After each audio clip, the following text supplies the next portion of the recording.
ancient Mesopotamian art. There is only one depiction of an Eastern Asian looking guy in the so-called ancient Middle Eastern art, which is found in Persepolis and is said to be the depiction of a Scythian, supposedly an ancient nomadic people from Central Asia. So, no,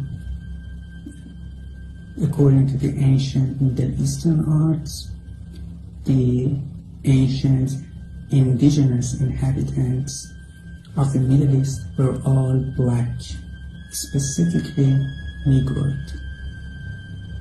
So, no,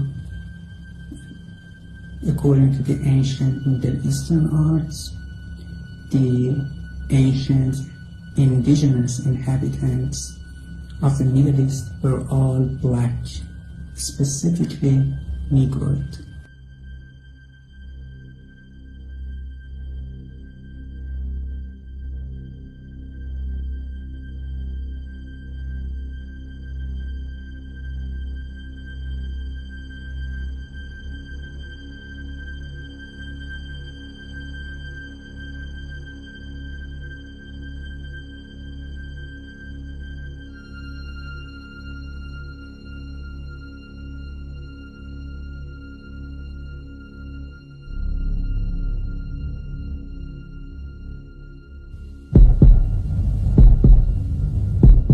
Dr. Goodacre believes that the traditional depictions of Jesus' skin color may also need revising.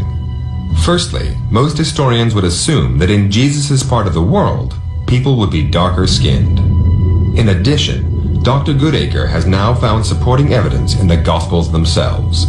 Matthew writes that when Herod ordered the massacre of children under the age of 2, Mary and Joseph escaped with Jesus to Egypt.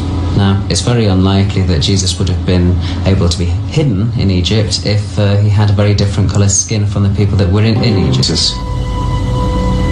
They're the earliest pictures of Jewish people in the world, and fashions back then changed slowly.